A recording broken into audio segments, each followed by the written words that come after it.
Minimax, la rencontre. En fait, tout commença à la fin du mois d'août. Ce jour-là, j'étais parti à la cueillette des mûres comme chaque année à cette époque.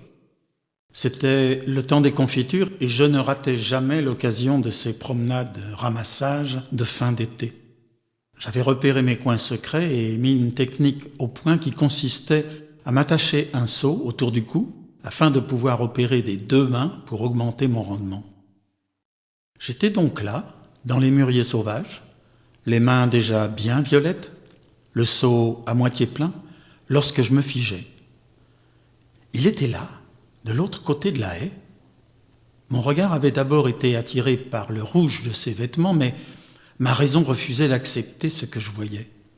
Un petit homme de 25 à 30 centimètres, négligemment accoudé à un arbre. J'étais tout raide, comme un chien à l'arrêt.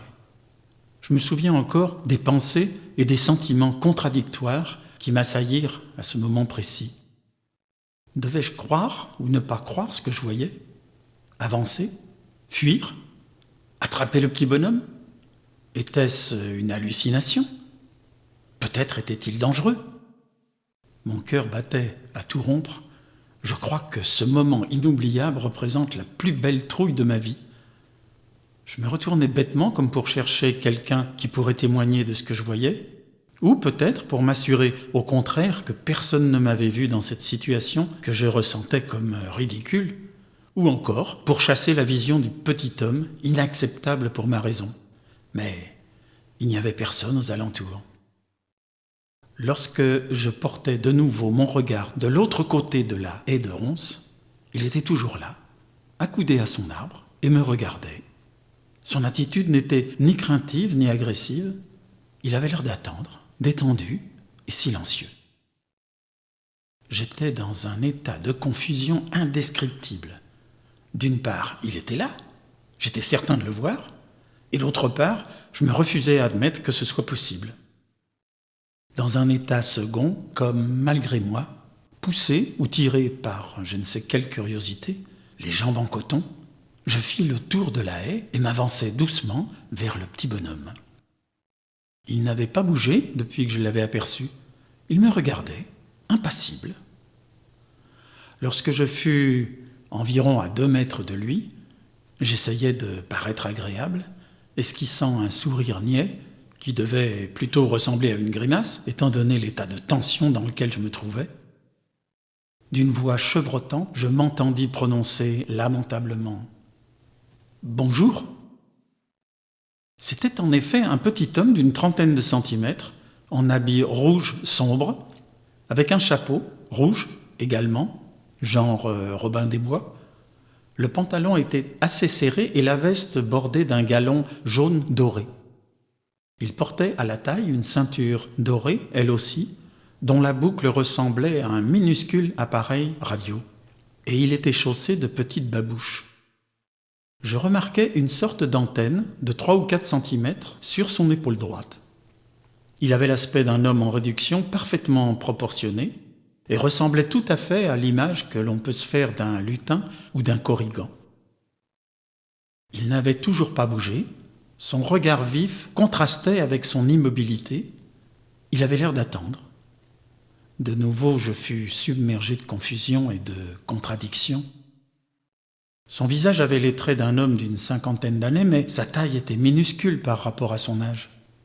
Je m'entendis répéter d'une voix blanche « Bonjour, comment t'appelles-tu » ? « Bonjour, je m'appelle Minimax. » Totalement surpris, je me retrouvai un bon mètre en arrière, assis dans l'herbe, tant sa voix avait été puissante. Il n'avait pas ouvert la bouche, mais cette voix avait résonné dans ma tête comme amplifiée par l'écho démesuré d'une cathédrale.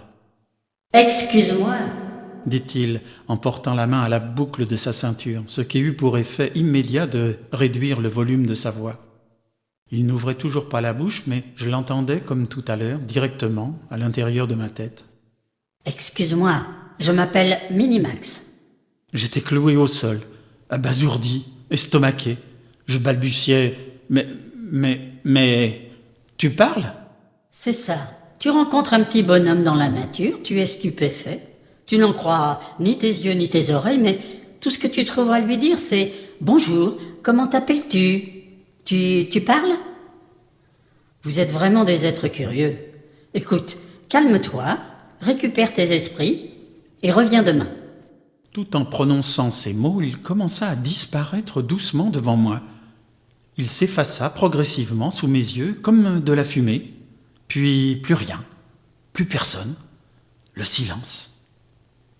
Je restais là au moins 2 ou 3 heures, assis dans les murs répandus autour de moi, complètement ahuri.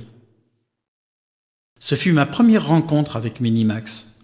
Un étrange rendez-vous qui allait m'entraîner dans une aventure dont j'étais loin de soupçonner les prolongements et la direction qu'il allait donner à ma vie. Je passais la nuit et une partie de la journée du lendemain dans la confusion la plus totale. Je tergiversais avec moi-même pour décider si j'allais ou non me rendre au rendez-vous du petit bonhomme. Si je devais résumer mes réflexions du moment, je pense aujourd'hui que je craignais d'être la proie d'une sorte de délire hallucinatoire, mais que d'autre part, je ne pouvais m'empêcher d'être dévoré par la curiosité de savoir si la vision du petit bonhomme allait se reproduire ou pas. En fait, si j'avais effectivement vécu cette rencontre, si Minimax était réel, ça dissiperait les doutes que je commençais à émettre sur mon propre équilibre mental. Et puis, si ce satané petit bonhomme ne m'apparaissait pas, ça me permettrait de remettre les choses en ordre, de conforter la réalité irrationnelle, bref, de rire de moi-même, d'être normal, quoi. Tout de même, si cette réalité pouvait être tordue un jour, si le petit homme revenait, la vie ne deviendrait-elle pas plus savoureuse, plus piquante, moins banale? Qui était-il? D'où venait-il? Que pouvait-il me vouloir, me communiquer? Mon pauvre vieux, tu deviens cinglé. Tu espères quoi? Du rêve? Tu veux fuir un quotidien qui ne te convient pas? Tu deviens un psychopathe, mythomane ou un truc comme ça? Pourquoi pas une fée avec des ailes et tout, poussière d'or et baguette magique? Tu n'es qu'un grand gamin, tu régresses, tu fabules. Bien sûr, ma décision était prise, évidemment, j'y allais.